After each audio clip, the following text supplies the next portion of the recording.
Hey guys, how you doing?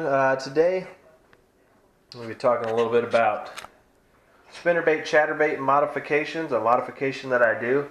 And preface this by saying that I always, 12 months out of the year, I will always have a spinnerbait tied on. It's a bait that I'm 100% comfortable with. It catches fish all year round, and it's just something that works for me. You might hear in the background my little partner in crime over here having fun. So I always have a spinnerbait tied on.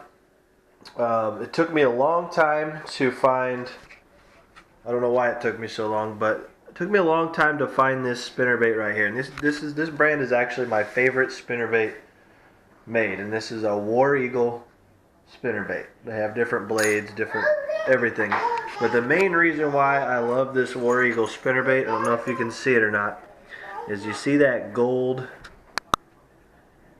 band right there? That's a wire tie, and that wire tie holds that skirt on.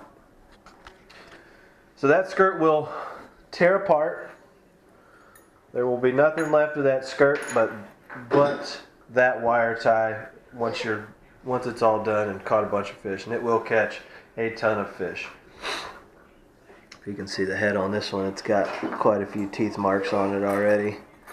I've bent the wire back a couple times, but this is actually the spinnerbait that caught the 7-pounder, but that was in the last video where I fell out of my kayak. That's actually the spinnerbait that I caught that on.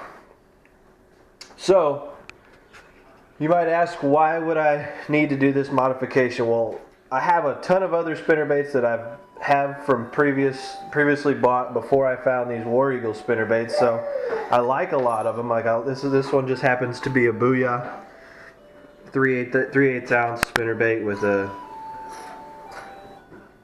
different blade pattern than my War Eagle over here.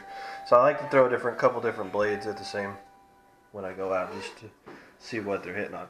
But the problem with these Booyah and other spinnerbaits is after you catch 4 or 5 fish, this skirt will either this band breaks because it's got bit too many times, or the skirt just starts to fall off because it starts to lose some strands. So essentially I did the same thing that they were doing over at War Eagle, and I figured out how to do it myself. I don't know if you can see that or not, but I made my own little wire tie around the spinnerbait.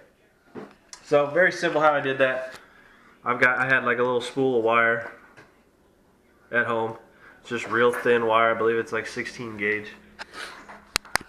But this wire has a bunch, multi-strand wire. So it's got a bunch of strands in there. So what I did is I just stripped a good, that's probably 2 inches, a good 2-inch piece off. And then you clip it. Let's see if I can get this here. Then I just clip it like that. Separate 4 or 5 strands, and then I'll twist them together. Twist them together real quick like this, just to make them one solid strand. Twist them real good so they're one solid strand. And then you take that, you make yourself a little U, and you wrap it around the spinnerbait where the band would be. And once you wrap it around that spinnerbait, you take your needle nose pliers. Once you get one good wrap on it like that, take your needle nose pliers and just start tightening it down just like this. And in the end, you'll have a nice tight loop just like that right around your spinnerbait, right around where the band is. Then you take your dikes, clip it off as short as necessary. You don't want too much hanging out. But in the end, you'll end up with a nice little band just like that around your spinnerbait. And that will prolong the life of your skirts on your spinnerbaits. That way if that band gets chewed up and breaks, you still have that wire band there to hold it on. Alright, if y'all have any questions, I hope this helps. Again, this is the ones with the band. Can't say enough about them. These are War Eagle spinnerbaits. They're great spinnerbaits. They just flat catch fish. Alright, thanks for watching.